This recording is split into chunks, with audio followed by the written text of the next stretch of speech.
In 2010, a young man from a small European country, Latvia, was about to make headlines around the world. His name was Deniss Calovskis. From the outside, he looked ordinary, a programmer who worked on projects at his home computer. But beneath that ordinary life, he was writing code that would empty thousands of bank accounts in America. Deniss didn't live a lavish lifestyle and didn't seem like a professional criminal. What drove him was a challenge to shock the world with his coding skills. He created a piece of malware that later became known as the Gozi Virus. The malware was so dangerous that when infected computers were used to log into online banking, a fake login page would appear. Whatever username and password people entered went straight to Deniss and his hacker group. Surprisingly, he wasn't working alone.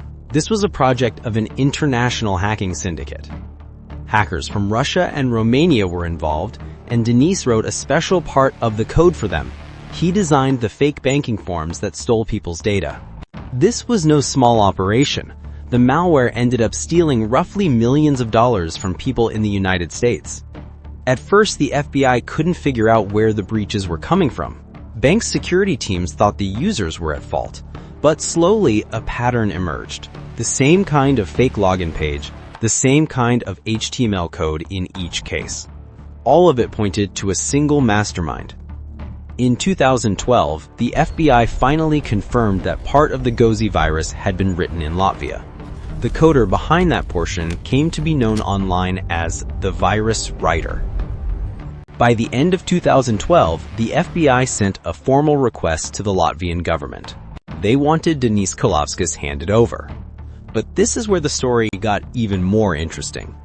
Latvia is a small country, and many people there dislike giving in to American pressure. When news of Deniss's arrest broke in the local media, a heated debate began.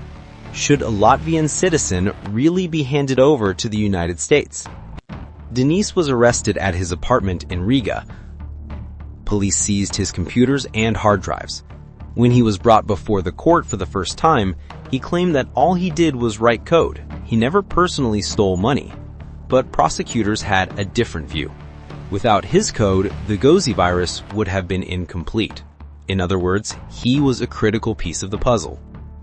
Public opinion in Latvia was divided. Some labeled him a criminal, while others saw him as a scapegoat, a small player caught up between bigger hackers, but the one the US chose to make an example of. The extradition case dragged on for nearly 2 years. The US insisted that since their banking system was hacked and their citizens suffered losses, the trial had to take place on American soil.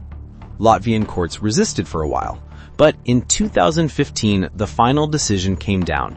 Deniss would be sent to the United States. When he landed in New York, the FBI presented him to the media almost like a cyber criminal trophy.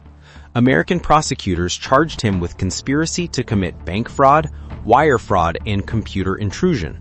On paper, the charges carried a possible sentence of 67 years in prison. But Deniss's story took an unexpected turn. In court, he entered a guilty plea and gave a shocking statement. "I wrote code for the malware, but I never imagined it would cause so much harm. I thought I was just solving a technical challenge." When the trial began in New York federal court, the prosecution laid out a clear picture. The Gozi virus had infected more than 40,000 computers worldwide. In the US alone, it had even gained access to an internal NASA system. That meant this wasn't just about bank fraud. It had become a matter of national security. FBI investigators presented proof showing that the HTML and phishing forms written by Deniss were directly embedded in the core version of Gozi.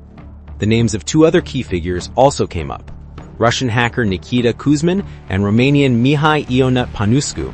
These 2 were described as the business heads of the operation, while Deniss was portrayed as the technical brain working for them. Prosecutors argued that without Deniss, the virus would never have been so polished or so successful. But the defense presented a different angle. Deniss had been exploited. He had taken on a coding job without fully realizing what it would be used for. He was working more like a freelancer, not as a mastermind hacker. As these details emerged in court, the media began calling him the reluctant hacker, someone whose talent led him into the wrong company. After hearing both sides, the judge delivered an unexpected decision. He said, "This case is a lesson in how dangerous the misuse of technology can be. But it's also important to recognize that this man has accepted responsibility for his role and shown genuine remorse." In 2016, Deniss was given a time-served sentence. In other words, the time he had already spent in jail in Latvia and the US during the extradition process was counted as his punishment. Practically, he walked free. Outside the courthouse, the media surrounded him, but he had only one thing to say: "I will never misuse coding again. Now I just want to live a normal life." When Deniss returned to Latvia, his name was already well known across global cybersecurity circles.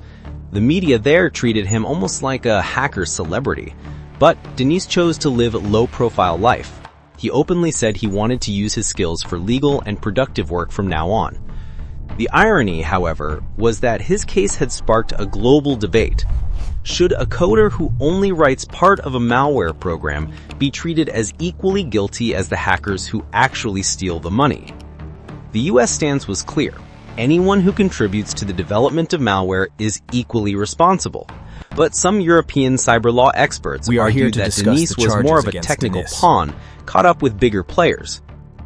One lasting impact of the case was that extradition treaties for cybercrime between countries became stronger. America made it clear that no matter where a hacker is hiding, if their actions damage the US financial system, they will be brought to court. The most shocking part was that even after the Gozi Virus operation was dismantled, versions of it continued circulating on underground forums. Cybersecurity researchers warned, once a code is written, it never dies. That meant the HTML and forms Deniss created would live on forever in the dark corners of the internet. Today, the Gozi case is still taught at cybersecurity conferences as a classic example. How a coder from a small country nearly pushed the world's largest financial systems to the brink. It's a reminder that the scale of cyber warfare knows no borders. And Deniss? According to reports, he now lives a simple life in Latvia. No interviews, no big statements. To the world, he will always be the virus writer. But to himself, he remains just a man who made one mistake and turned it into a lifelong lesson.